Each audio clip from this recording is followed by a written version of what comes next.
Como foi essa experiência de raspar a cabeça? E depois conta pra gente também como foi essa experiência do curso. Bom, eu confesso para vocês que quando aconteceu de fato, foi mais tranquilo do que eu imaginava.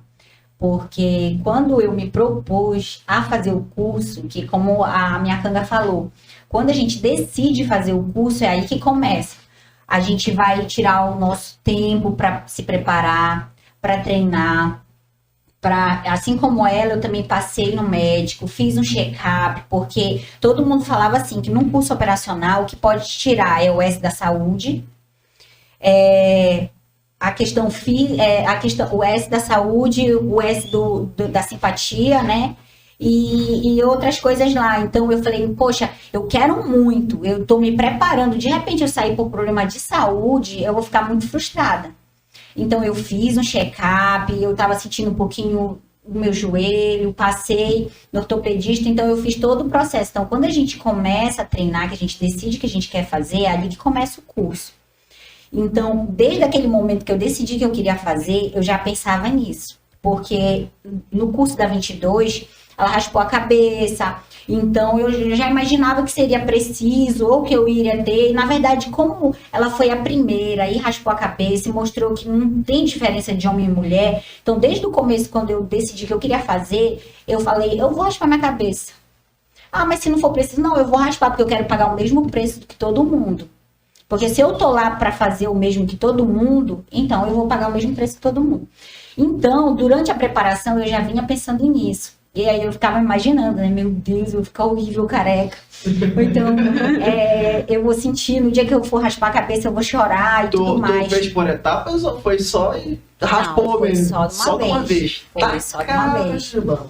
Aí foi que nós decidimos, as 4 FENs que nós iniciamos o 5º COC, que nós íamos fazer a aula inaugural, e quem sobrevivesse à aula inaugural, o primeiro dia, né, que passasse daquela etapa, a gente ia raspar.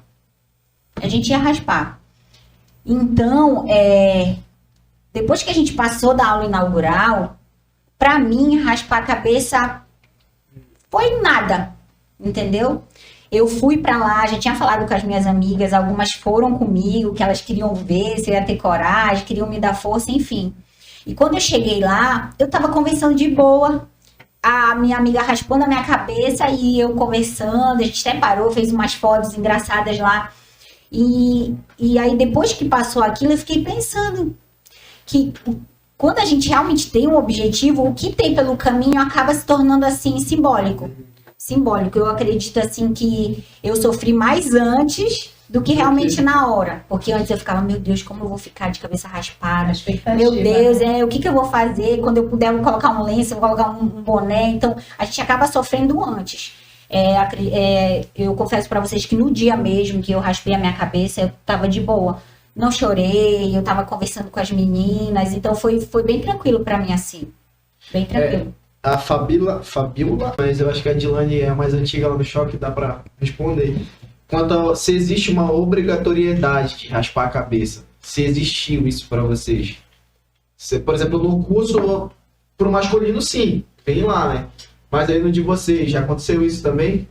Ou foi por querência própria pra mostrar que vocês não são diferentes e vão cumprir a mesma etapa igualmente? Sim, não tem essa obrigatoriedade não de raspar a cabeça.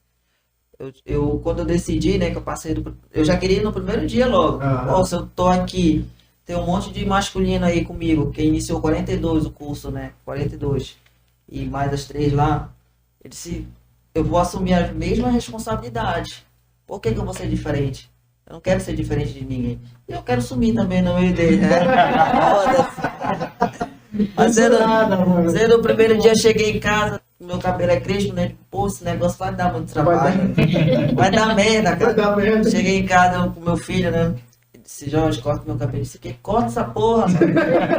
Aí eu olhei lá com pena, disse, raspa esse negócio, cara. Aí ela chegou tudo pirocado lá no outro dia, aí o meu cangue terminou de arrumar. Quando eu disse, pô, raspa essa porra, tá demais escroto. Tá escroto pra caralho. Mas pra mim foi de boa. Isso aí é muito pequeno, perto do sonho que eu queria, né? E o cabelo cresce. Normal. No de vocês, então, foi a mesma coisa. Sim, no nosso foi a mesma coisa. E não foi obrigatório, foi a gente que decidiu. Na verdade, antes da aula inaugural, né, eu já tinha mandado, já tinha falado, eu já queria chegar. Foi igual a 22.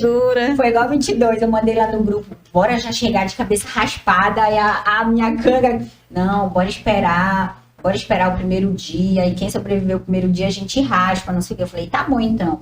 Eu era a minoria, né? Aí a gente fez assim. Então, aí foi isso, mas tranquilo mesmo. Aí, voltando à pergunta da Jamaira, né? Eu fiz o CFSD e eu já entrei na polícia com essa intenção de ser operacional, né? Porque sempre me chamou a atenção a parte operacional. E eu confesso para vocês que quando eu entrei, eu comecei a fazer o curso, eu pensava em ir para a Força Tática. Porque para mim, o BOP, o choque, era uma coisa tão distante que eu jamais conseguiria, entendeu? Então, eu confesso para vocês que logo quando, da forma, tu já começava a desacreditar. Quando ela foi lá e ela quebrou todos os paradigmas, as barreiras e provou que consegue, que pode sim, que depende da tua querência, a gente sente esperança de novo, né? Não, uma mulher conseguiu, então eu também consigo. Então não é o que falam, não. Se a pessoa for lá e bancar, sustentar, ela vai conseguir. Então a gente se enche de coragem. E quando a gente teve instrução, o segundo pé, um abraço, meu pelotão querido. Quando nós tivemos instrução com eles, eu comecei a ficar encantada com o choque. A questão de usar o escudo, dos agentes químicos, eu tinha muita curiosidade. Então, aquilo foi me encantando. E aí eu comecei a falar lá no meu pelotão. Eles vão lembrar. Eu vou ser do choque. Eu vou fazer o choque. Aí eles de vez em quando perguntavam, tem algum voluntário para fazer o choque? Aí eu levantava a mão. Aí algumas pessoas vêm até falar, ei, 74, na época eu era 74, né? Esse 74 é pra gente não ficar falando, porque já vão ficar. Eles já vão. Nem fala, né? Eu estou falando, se me der confiança. Então, esse 74 não fica falando, porque eles vão saber, eles já vão ficar de olho em ti, não sei o quê. É bom a gente não falar pra ninguém, só aparecer já lá no dia e tal. Só que eu não conseguia. Queria muito. Toda vez que eles perguntavam, tem algum voluntário e tal? Só 74, lá atrás. Enfim, aí a gente teve uma etapa com eles na fazendinha, uma manhã lá, né, que foi a parte prática. Aí eu confesso pra vocês que naquela parte prática lá, eu fiquei um pouco triste. Depois da experiência, né? A experiência com gás, com spray, com tudo mais. Baixou a moral. Eu fiquei com a moral baixa. E depois da instrução, eu lembro que foi até a 22 mesmo que falou, olha, vocês pensam que isso aqui é pra qualquer um? Não é. Quem queria vir pra cá, ainda quer depois de hoje? E essa foi a primeira vez que eu não me manifestei. Aí eu fiquei triste, pensando, será que é isso que eu quero pra mim mesmo? Mas enfim, passou. E quando eu me formei, que a gente foi pro dia da escolha dos batalhões, aí eu tava na dúvida. Né? Eu escolho Força Tática, que era para onde eu queria ir, sempre tive muita admiração pela Força Tática. Ou eu vou pro 4º Batalhão, que é perto de casa, onde tinha muitos conhecidos lá, pessoas legais, o pessoal do 4º Batalhão que estão no meu coração, e começo a treinar para fazer o choque. Aí eu fiquei nessa dúvida, fiquei. Aí foi aí que o meu irmão entrou, né? Meu irmão já é militar. Um beijo, Dudu. E aí ele falou, o que é que tu queres? Aí eu falei, olha, eu quero isso e isso. Aí ele falou assim, então treina que tu vai conseguir. Aí eu falei, será? Mas se eu não conseguir? Mas se eu não conseguir? Ele falou, não, tu vai conseguir. Aí até falei, olha, Dudu, se eu deixar de ir pra Força Tática e não conseguir bancar o curso do choque... Mas ficou um desafio, né? Eu falei, eu vou ficar muito chateada contigo. Ele falou, tu vai bancar, só treina. Porque eu já tinha uma base de treino antes, sim, né? Falei, tá bom então, vou confiar em ti. Aí fui. E assim eu fiz, comecei a treinar especificamente pro curso, né? Então, eu sei que tiveram algumas pessoas que falaram, essa daí é doida. Tipo, não vai conseguir, porque eu ia de 1h da tarde lá pro batalhão, cautelava escudo e ficava correndo no sol, caminhando. No começo eu só conseguia caminhar com o escudo, não conseguia correr. E ficava lá sozinha. Aí depois comecei a arrumar alguns parceiros que também estavam interessados em fazer o curso e a gente ia pra lá. E só que assim, confesso pra vocês que parecia uma coisa assim distante, sabe? Eu tô me preparando, eu quero muito, mas é uma coisa assim na minha cabeça que parecia assim tão impossível, sabe? 22 pra mim era pessoa de outro mundo. É uma mulher assim, máquina. Com flutuação. E é um dos critérios do TAF, né? Até mandar um abraço pro Sargento Nobre, que me ajudou bastante nessa parte. Então, depois que eu consegui flutuar, eu falei, pronto. Nada mais vai me parar. Aí fui fazer o curso. O primeiro dia foi muito difícil. Foi muito difícil porque eu tinha 6 meses de polícia.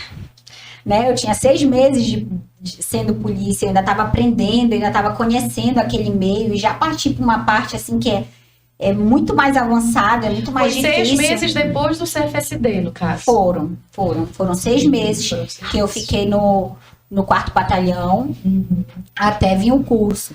Então, eu estava muito novinha, né? Experiência de rua, assim, praticamente nada, né? Porque a gente aprende muito no CFA, mas, assim, a prática mesmo é só na rua, é só com trabalho que tu vai adquirindo com o tempo.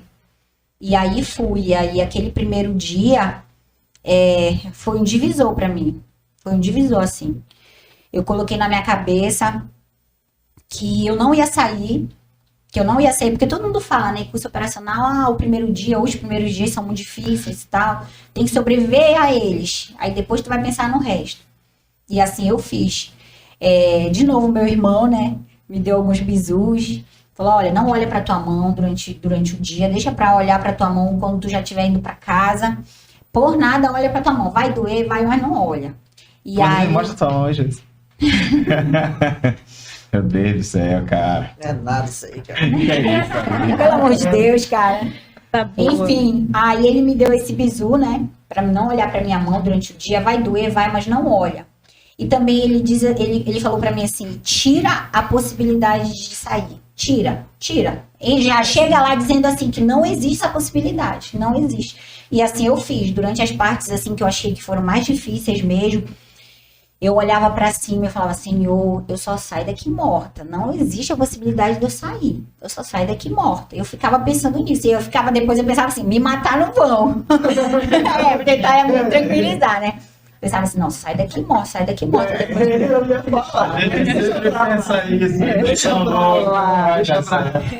me matar não vão. E aí ficava. Então depois que eu sobrevivi. Depois que eu sobrevivi o primeiro dia, a primeira etapa, assim, depois que eu raspei a cabeça, pronto.